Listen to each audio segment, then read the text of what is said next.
so this camera is an old 8mm, like regular 8, that was in my family since the 50s. I don't know, 55, 58, my grandmother bought it.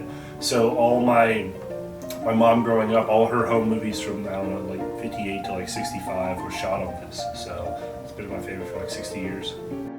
So I don't have an 8mm projector. I've been sitting into this guy in Colorado who's digitalizing them, and I've just gotten 2 back, and they're pretty nice because just like my mom, when she's like 2 years old, she's super cute. She's in this brown dress and she's like playing with this cake and stuff. And and there's one of my grandfather like skiing on the lake somewhere and doing these tricks with his, I think, friend or cousin or something. Like they're like jumping in and back and doing tricks and stuff, and the water's super blue and saturated.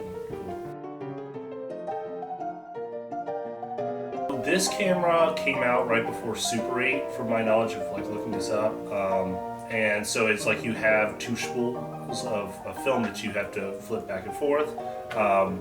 So it can be kind of difficult for someone who's never worked with film before to put the film through the spool and just get it working. And I remember the first time I shot with it, it wasn't taking up on the take-up reel. It was just kind of like pulling up inside the camera, and I didn't get any footage. So it's just making sure that you're, learning how to use it properly, and make sure it's keying on the take-up reel and just, flipping around and everything. So.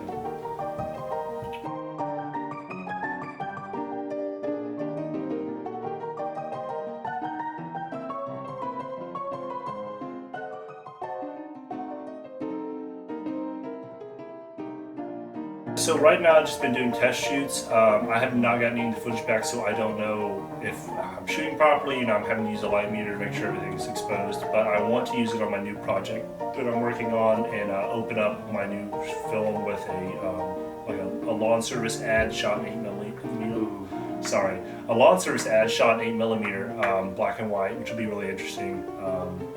Just to do mixed medium pieces would be cool with it. So. Yeah, so I'm not too worried about shooting something that looks pretty and colorful. It's just like I know that this is, something that's more colorful is going to show up brighter. It's black and white, so more stark images. But, I'm not going to shoot a sunset in black and white, you know what I'm saying? But it's cool just to look at, framing this in my mind, what is this going to look like with all the color gone, so. My mom probably got this in like 58 or something. This old Kodak Brownie right before Super 8 came out in the 60s, early 50s and 60s.